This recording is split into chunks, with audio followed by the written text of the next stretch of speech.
Ah, a wonderful aroma. I feel more relaxed already. Would that I had sweetmeats to offer, but I travel light out of habit. There's plenty of hot water though, so please have as much tea as you like. Now then, will you tell us your tale?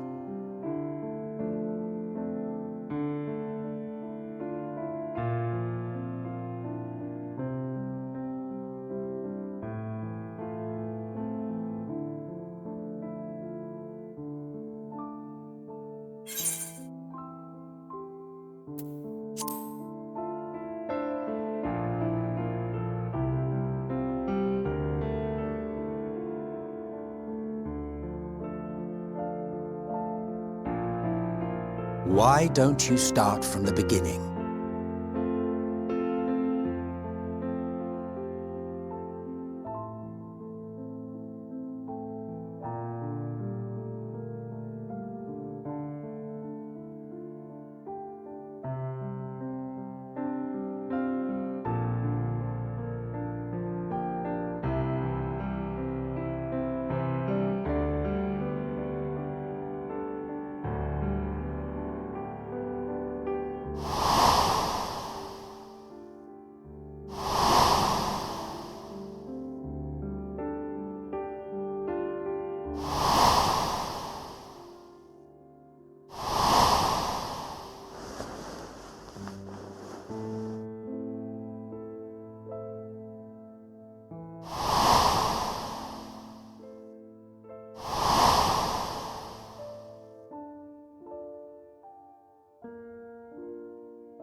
Preposterous.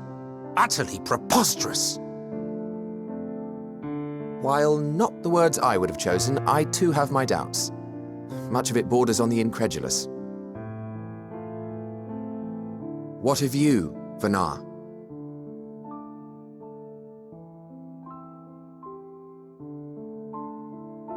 Not knowing the precise details of the first final days, it is difficult to determine the veracity of the tale. Supposing it is all true, I must ask myself why I would do what I did. Why would I feel I had no recourse but to oppose the 14 and create this Hydaelyn? Circumstances change, of course, but it would not have been an easy decision regardless. No, there must have been a reason. One compelling enough to force me to take such drastic measures. Then there is the Elpis flower, which I said would serve as a guide. That it's of import to your mission is plain, but your presence here leads me to believe that this place also holds significance. But what could it be? What are we meant to accomplish? Might it not be simply thus? In the future, whence she came, the final days could not be averted. Mankind has no choice but to flee the star. By alerting us to that eventuality, perhaps you wish to pave the way for other futures. Theoretically speaking, it is a possibility. Yet if that were my primary objective, I see no reason to guide our friend to Elpis specifically. The capital on Amarot, or even my own home would be more logical destinations.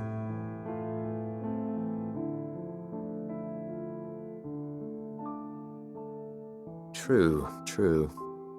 I note also that Hydaelyn did not specify a point in time to which she must return. By this, it may be inferred that it was not critical that we should meet. Alternately, she had reason to believe that our paths would converge, coincidental though it may seem.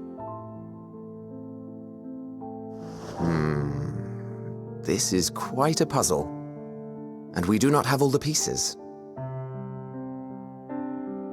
Hardly any, but we do have one immutable fact. If the final days are indeed as described, they will bring death to all that I hold dear. Yet despite being afforded long years of preparation, the only provisions I could make were for flight. Nay, my first and foremost endeavor would be to find a way to forestall the coming doom. Given that even the 14 failed, mayhap you deemed it impossible. Nothing is impossible. This I have always believed. And if Hydaelyn is indeed me, she would believe the same. Listen to yourself. Are you seriously entertaining the notion that you are a messianic figure in some far-fetched tale?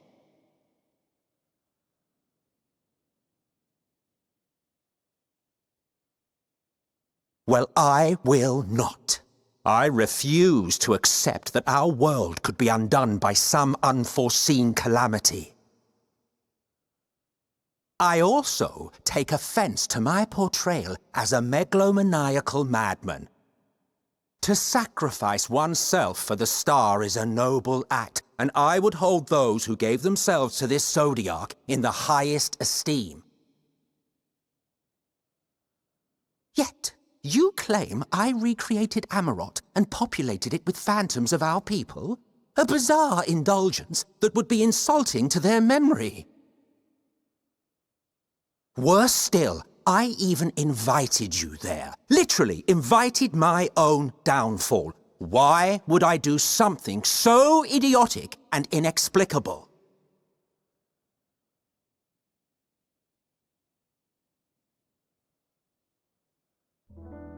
Now, I will allow that the hypothetical task of restoring our world would be daunting in the extreme. The thought of having to bear such a burden for... But I would never forsake my duty. I would never forsake my brethren.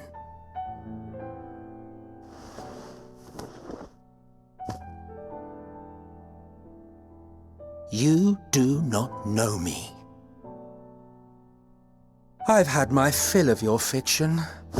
I will return to my duty, and you will not bother me again.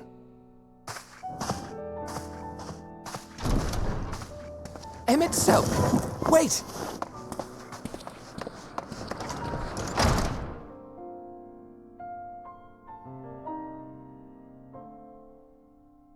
You've seen much of Elpis already. If you have any observations to share, I should like to hear them.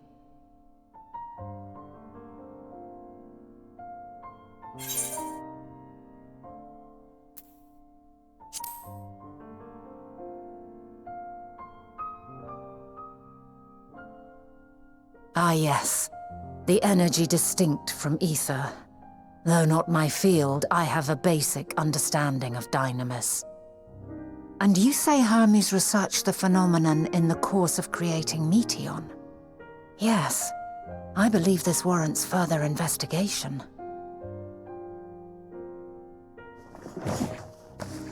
With that settled, 'tis time for action. The missing pieces of the puzzle are here, I'm certain of it. And when you find them, the picture my future self has painted will be complete, and you will have your answer.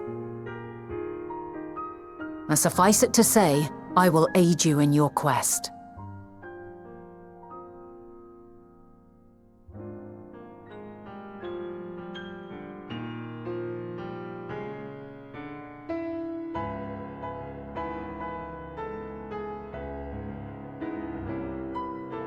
Have faith. If Emmett-Selk is the man Azum described to me, we've not seen the last of him.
A delightful breeze and a breathtaking view.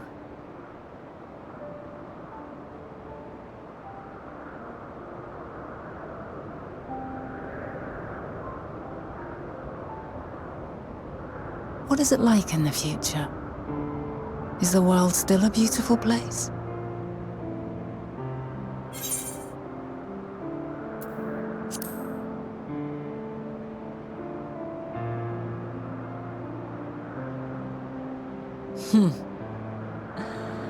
I swear I could hear the glimmer in your eyes and the adoration in your voice.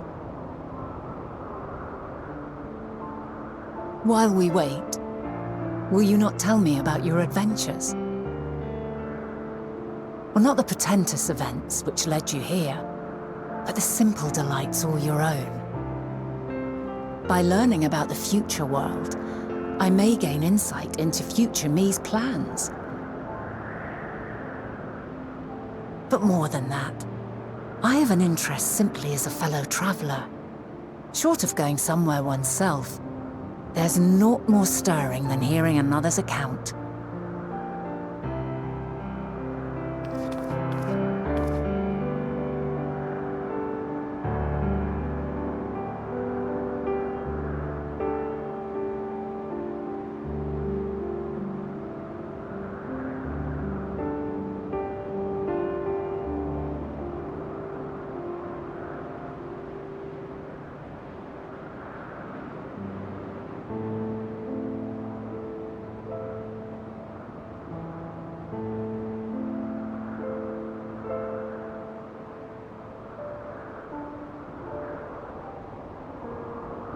Incredible!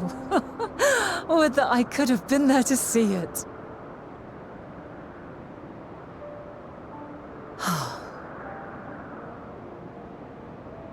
Yours is a harsh and unforgiving world. Yet in spite of this, your brethren hold fast to their virtue. To know that the light of mankind's potential still shines, even in that faraway place, it gives me heart.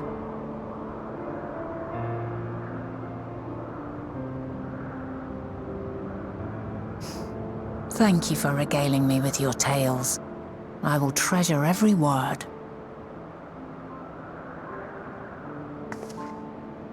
As you know, I was once a scholar.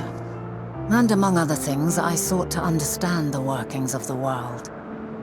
What exactly is ether? How formed the laws of nature?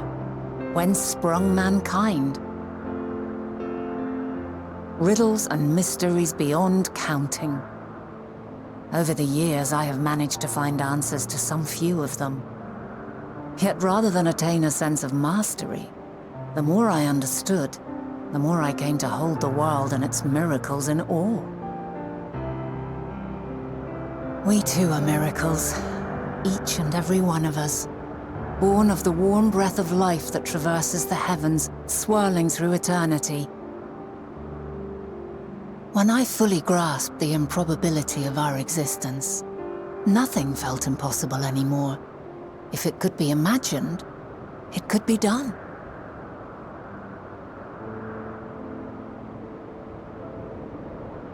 A passion swelled within me, an epiphany dispelling all preconceptions of what was natural and true, and a presence without, immense yet intimate. Fate, perhaps, holding us in its tender embrace. As reassuring as it was intimidating, how keenly aware I became of creation's fragility, built as it is upon precarious happenstance. I was overcome with an irrepressible urge to know the world more intimately, to hear its voice, feel its breath.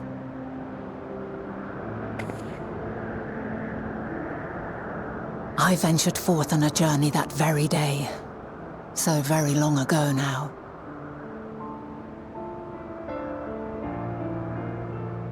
Freed from presumption and prejudice, I saw the world through a newborn's eyes. Everything fresh and new.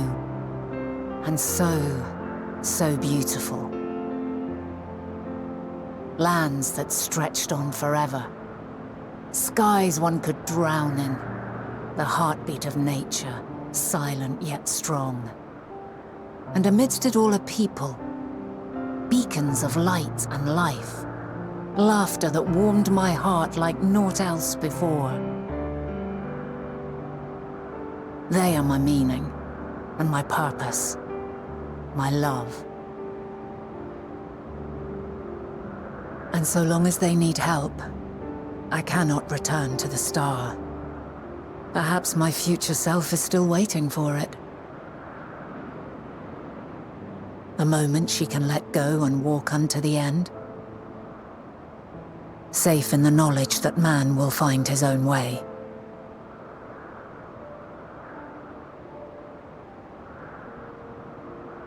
You, who are our future, tell me this, and tell me true. Has your journey been good? Has it been worthwhile?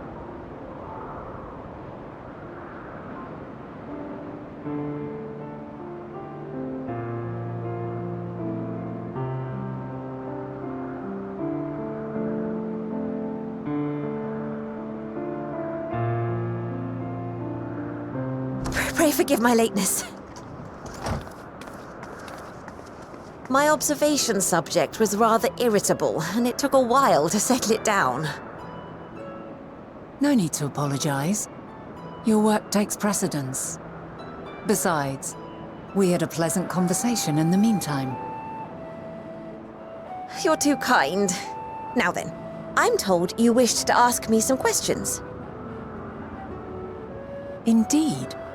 I've an interest in one of Hermes' creations. Meteon. You witnessed a host of them take flight, yes? Oh, that! Yes, I did. 'Twas in the dark of the morn. I'd left the Thalassai after nocturnal observation. As I walked along, I spied a bright light climbing high into the southeastern skies.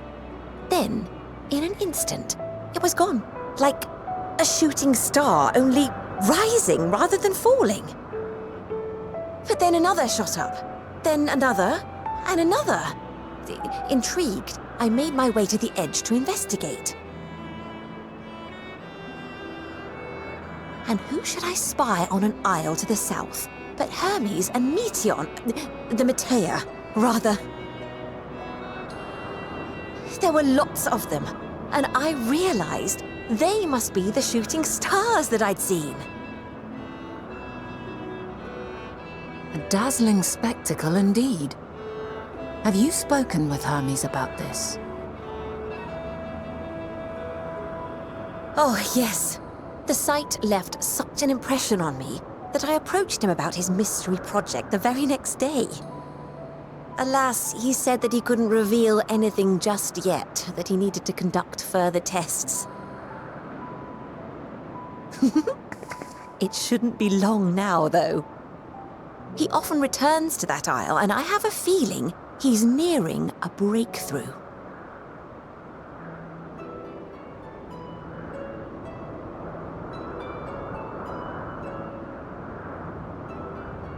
Splendid. We are likewise eager for the details. Well, that is all we wish to ask. Thank you for taking the time to indulge our curiosity. You're very welcome. It's always a pleasure to speak with other inquisitive souls. Oh, and will you be descending now? If so, I shall link the doors for you. Please.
Let neither side hold back.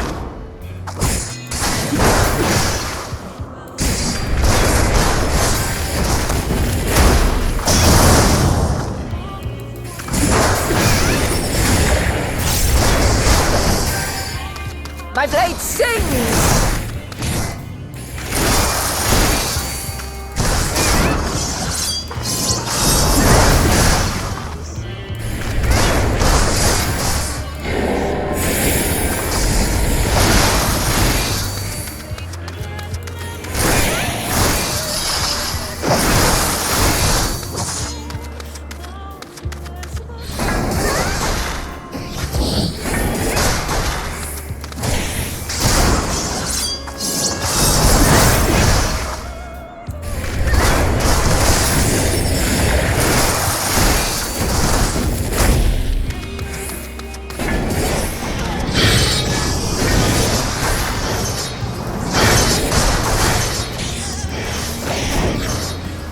My blade sings!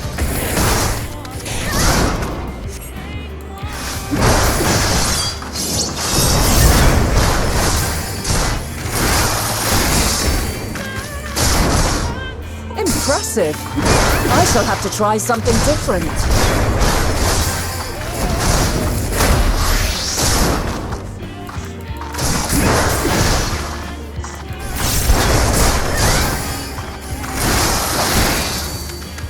No quarter.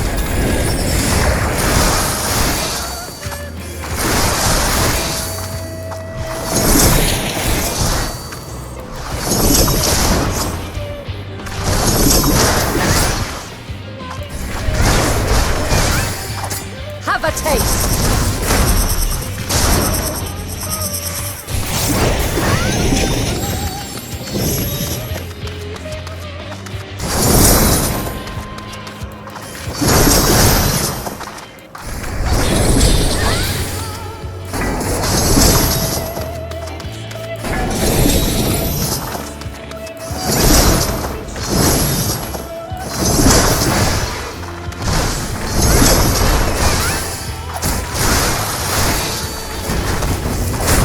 I see you won't be easily overcome, but neither will I.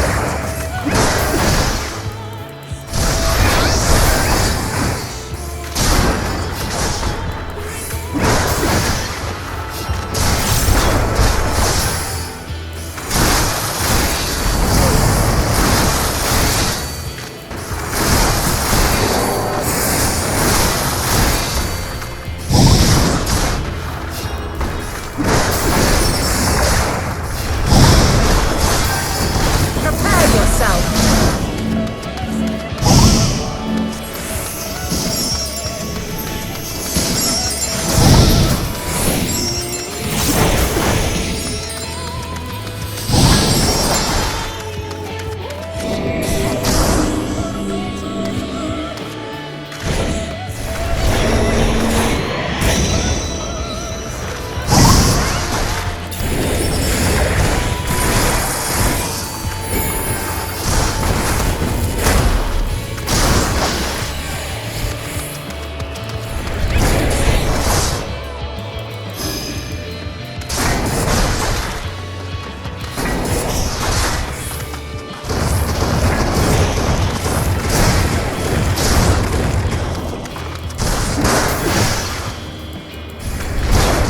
We've only just begun. Come at me with your all.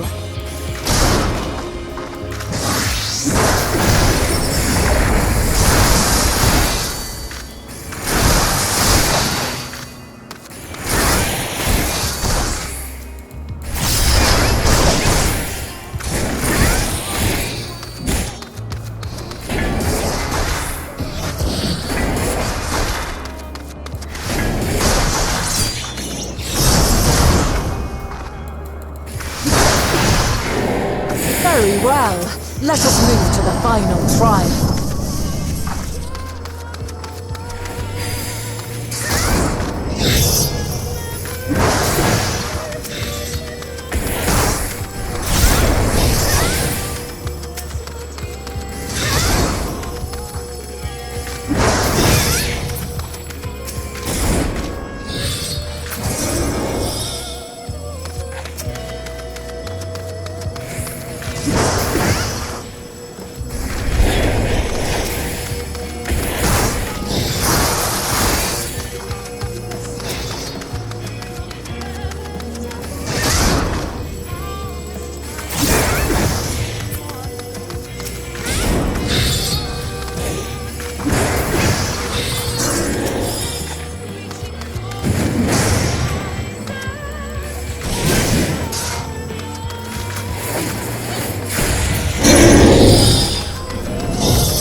Shed your burdens and show me your strength of will!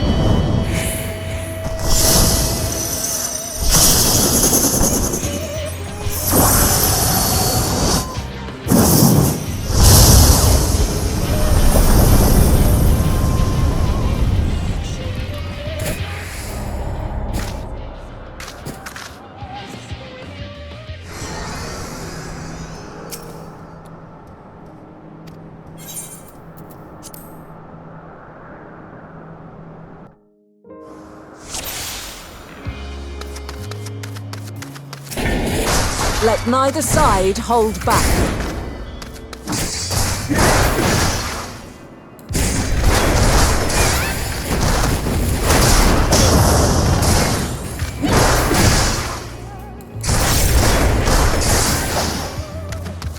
My blade stings!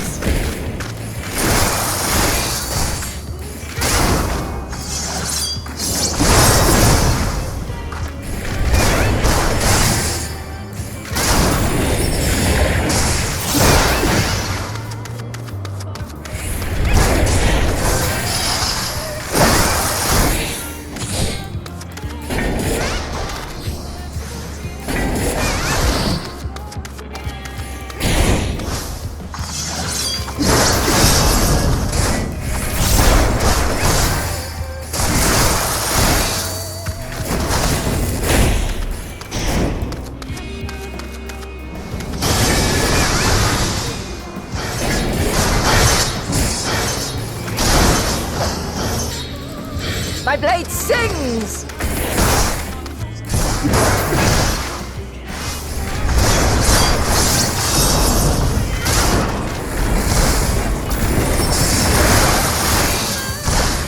Impressive. I shall have to try something different.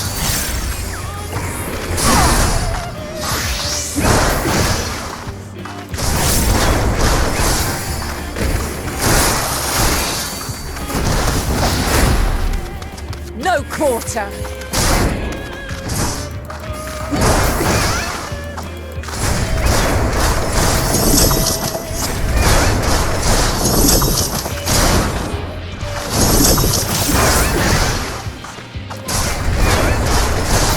Have a taste!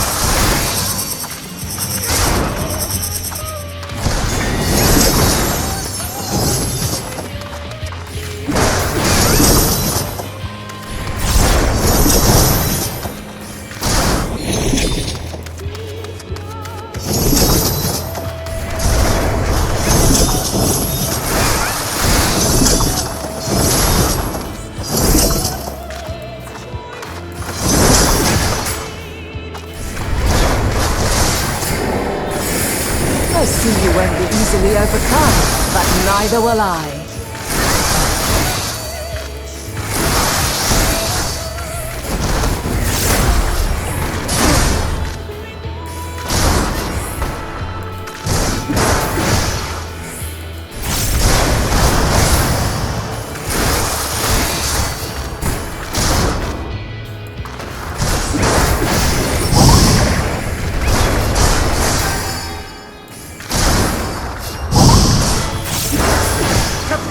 south.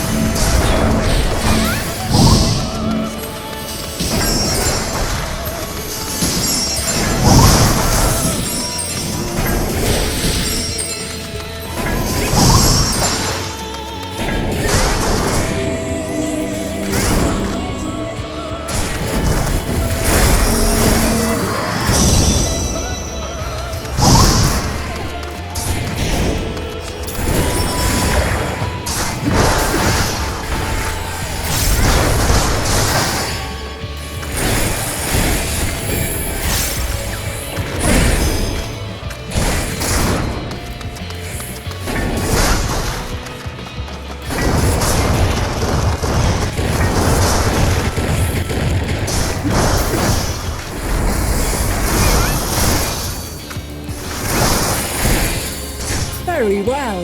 Let us move to the final spire.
Shed your burdens and show me your strength of will!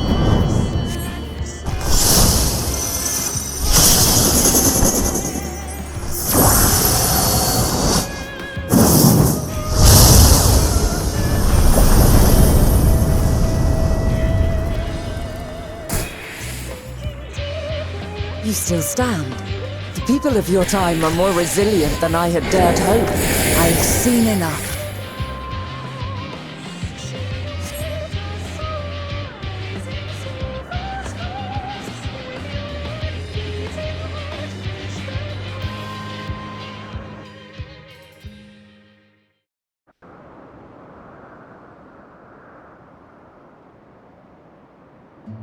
Twas my intent to finish it, but clearly I underestimated you.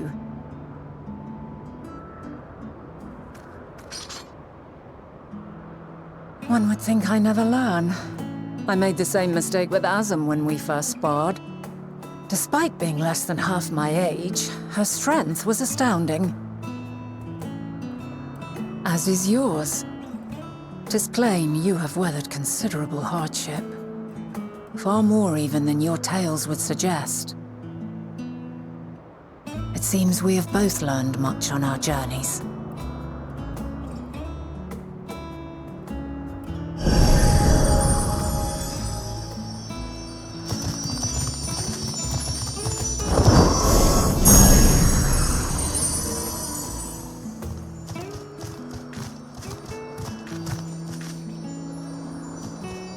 Well now, I dare say he is warmed to you. A boon to be sure. He never forgets his favorites, and is ever eager to come to their aid.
Quite a small place, lacking even the most basic equipment.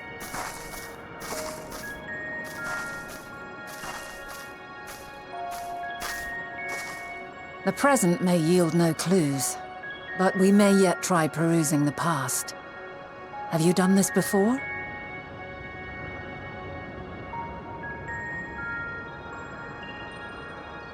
So you cannot control the power freely. Worry not. I shall assist you. Come and stand before me.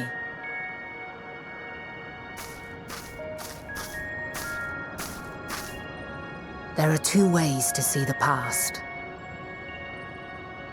The first entails peering through the walls of the soul in the moment a subject is recalling a memory.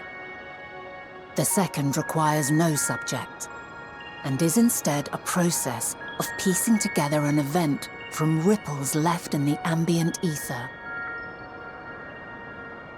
As memories are etched upon the ether of the soul, so too are they etched upon the ether of the world.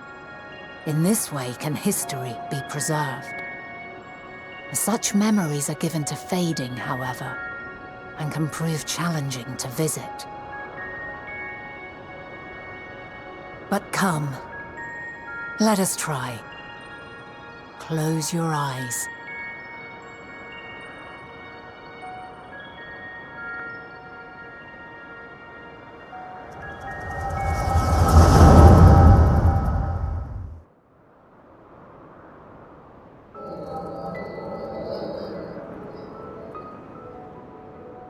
All units fully functional and proceeding on course towards their respective stars. Estimated time to completion of survey is 108 cycles. End of status report. Severing connection with shared consciousness.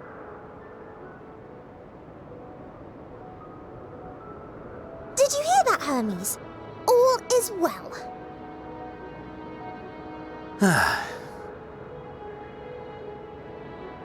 Yes. Good tidings at long last. Every step of the way, I've been reminded how little we understand creation. How the universe defies imagination. But soon we won't need to speculate. We'll know the answers. What others live for. Indeed. And we'll owe it all to you and your sisters. I wonder what answers we will get.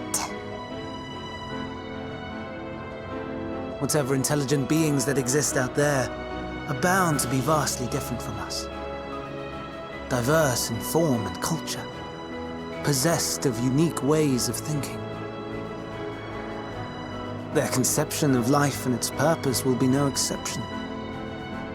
Completely and utterly unlike ours. Utterly unlike... how? I have no idea. Yet whatever answers we receive, I will not dismiss them out of hand. No, I will think earnestly on them all. And I will share them with our people, that together we may contemplate our own existence. Perhaps then our star will become a better place.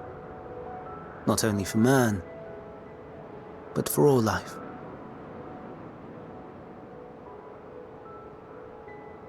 Meteion, as though I gave you wings to soar the heavens, I did not teach you how to walk the earth. So loath was I to bind another living being. In the course of your long journey, you will learn from those you meet, learn to walk and run and so much more. And when you return, older and wiser, we will have a celebration to mark your homecoming and coming of age both. Will there be apples? Covered in syrup? And how are you supposed to eat them? Rather than food, perhaps...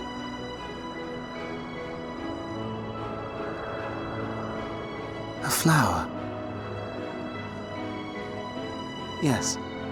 Upon your return, I will gift you a beautiful flower.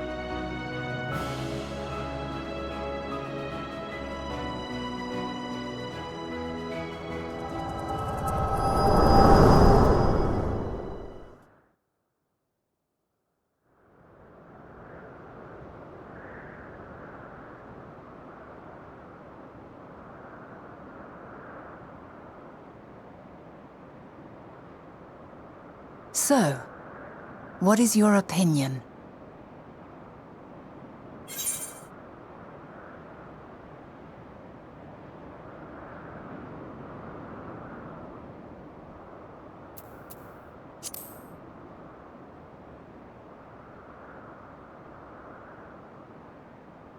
I understand.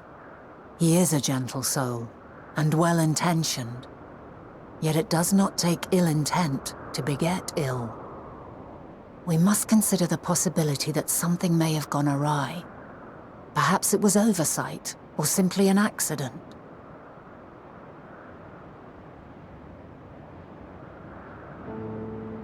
In light of this, I propose that we reveal your tale to Hermes himself. If he does not wish for the final days, as we believe, he may well join us in pursuing a solution.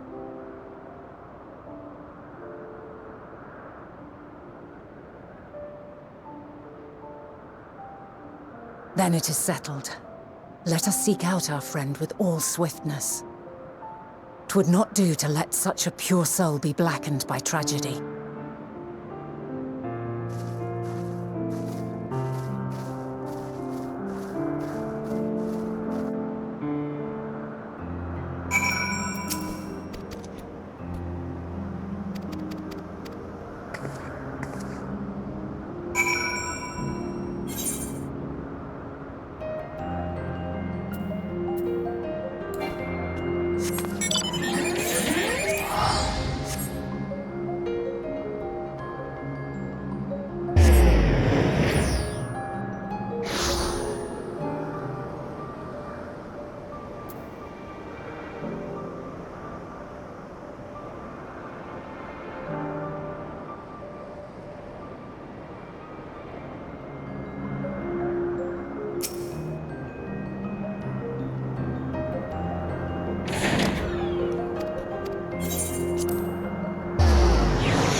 My apologies for keeping you waiting.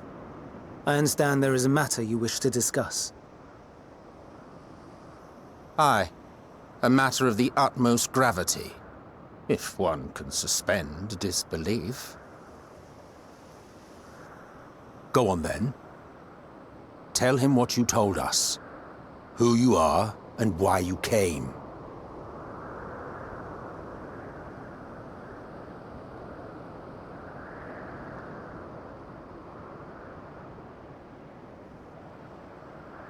The final days.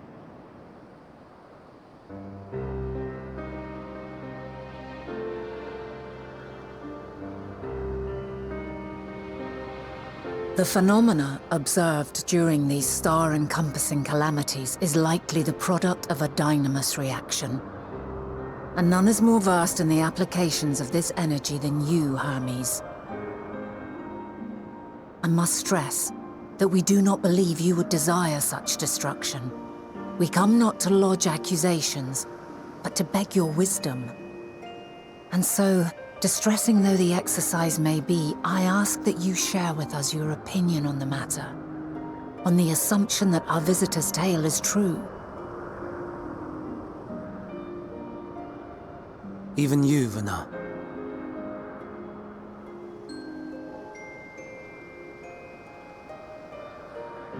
As you say, the phenomena observed in the two calamities may both be attributed to dynamis. Of note is the difference in its effect. In the first final days, it warped creation magics. In the second, it warped the people themselves. The key variable, I suspect, is the etheric density of the men of each age. As you know, ether, in essence, negates dynamis. Harboring high concentrations of ether, we ancients cannot readily manipulate dynamis, nor be manipulated by it. Therefore, rather than ourselves, the calamity affected our magics. In contrast, having been sundered, the people of the future are composed of but a fraction of our ether. Thus are they susceptible to the influence of dynamis and its transformative potential. But that would explain only the mechanism, not the cause. Though perhaps...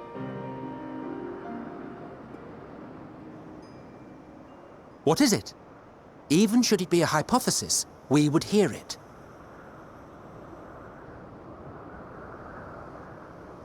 Dynamis is an energy put in motion by feelings. Feelings for which there must first exist a source. A source to which the victims must be attuned. One that harbors the selfsame negative emotions. Elsewise it could not be the agent of such extreme change. So it wasn't the stagnation of the celestial currents. Someone, or something, is instigating the star's demise.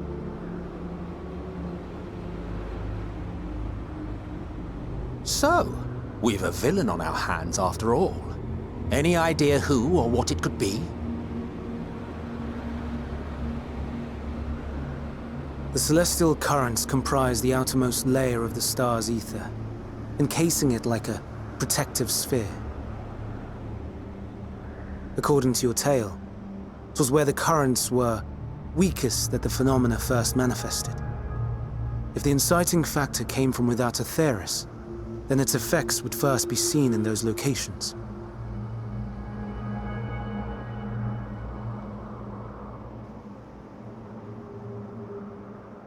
Greetings. Can you hear me?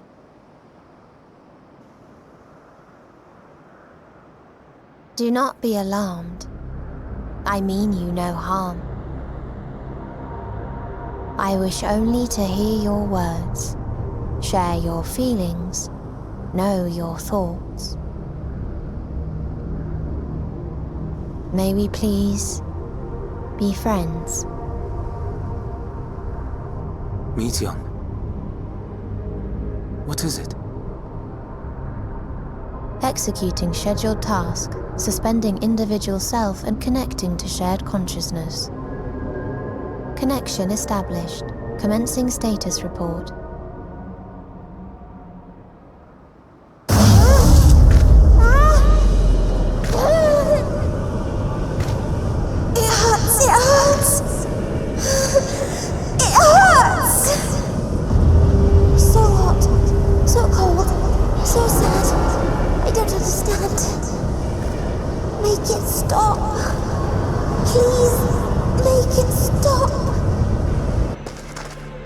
Steady, Meteon.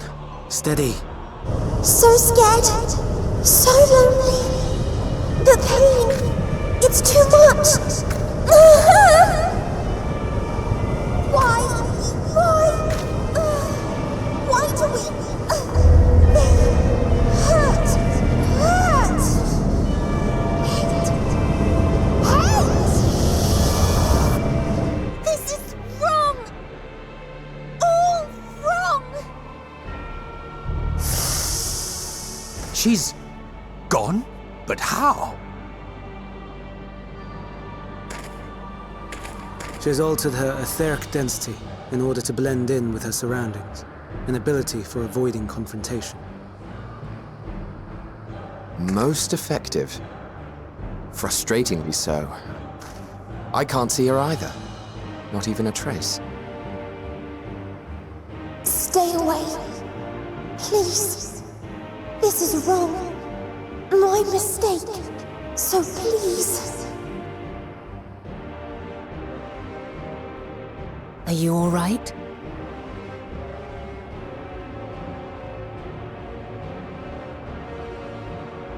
In your mind? No.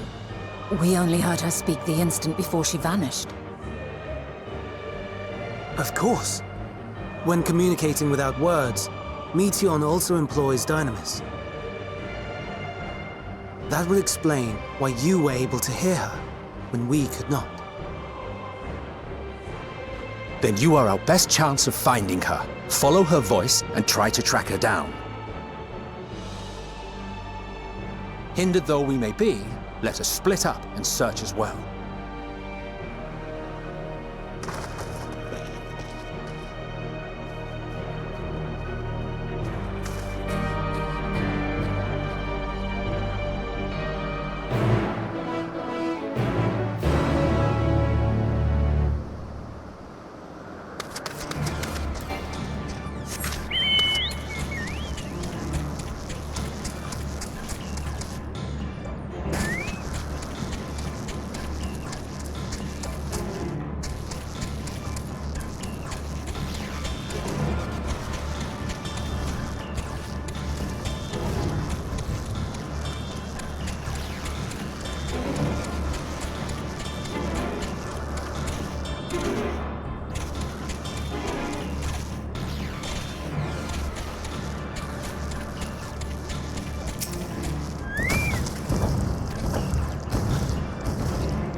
Aha!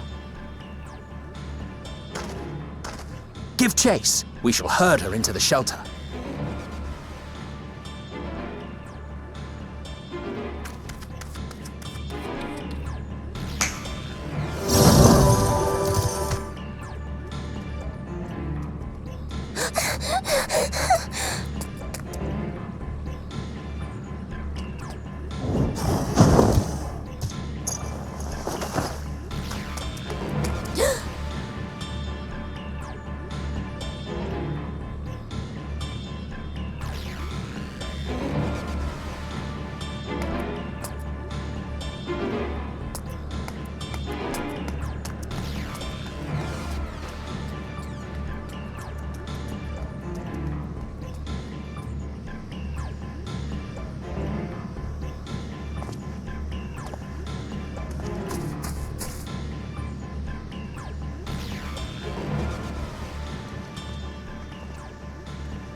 Please, Mission. We must speak.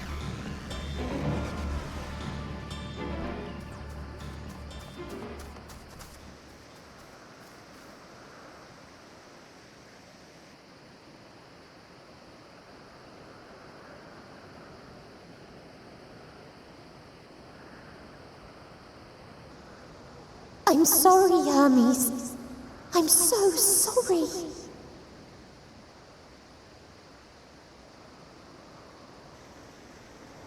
If someone can hear these words, then please.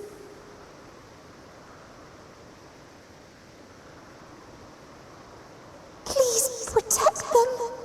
Protect them all.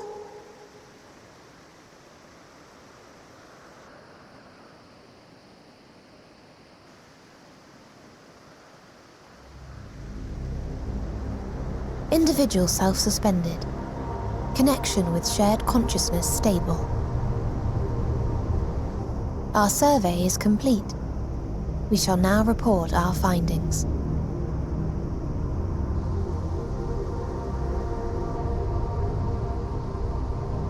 All units safely arrived at their respective destinations. Seeking answers to Hermes' question, we attempted to make contact with the intelligent denizens of each star. Results are as follows, in order of numerical code. Enna. Traces of civilization found. Structures believed to have served as domiciles. No extant life forms detected. Dio. Ruined remnants of buildings scattered across star, surface of which is encased in ice. Presence of life could not be verified. Tria. Evidence of large population centers, akin to cities recovered. No extant life forms found, only their lingering essence. Tessera. Edifices surmised to be abandoned residences found. No extant life forms detected.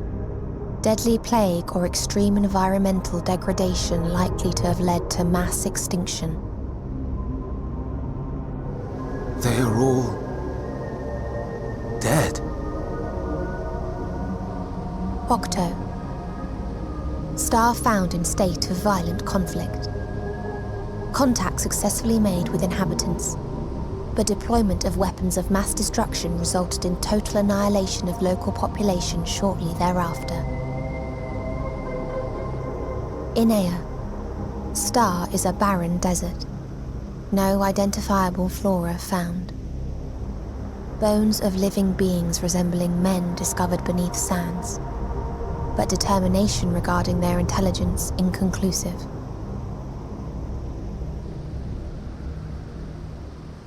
Remind me, Hermes, what exactly was the question you entrusted to Meteion? I tasked her with asking what others live for, what gives their lives meaning. Did you consider what may happen if the premise of the question is flawed? To be able to answer it, one must be living and desire to continue doing so. But if Meteion finds no living beings in the course of her journey, or none who desire to live, what then? What answers would she derive from their silence?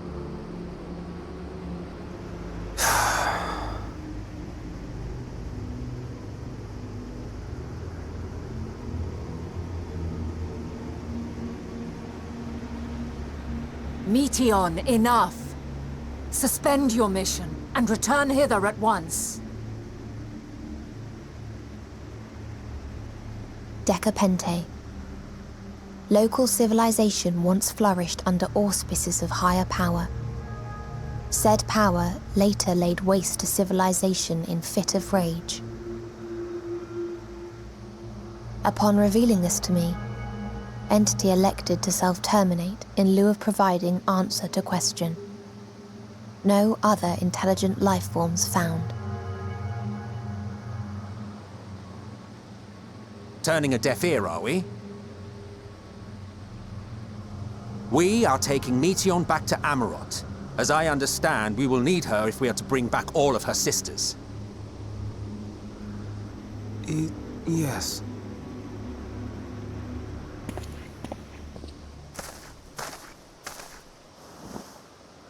Meteion.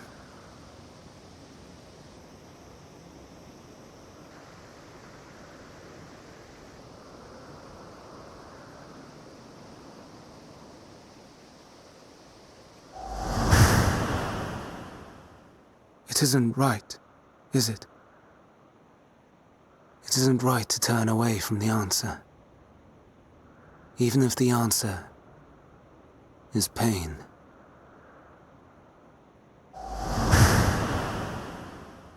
Even if we aberrations must scream ourselves hoarse to be heard.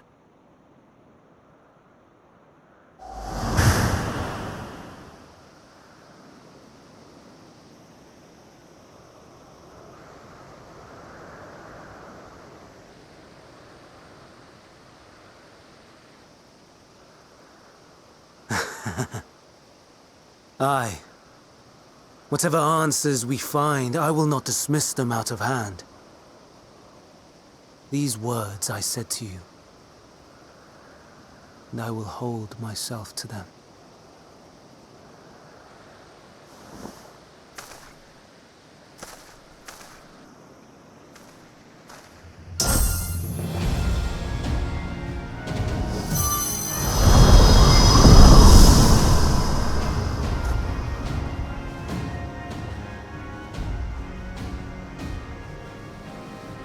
What is the meaning of this? You cannot take Meteion, not until she has finished her report. All else must wait.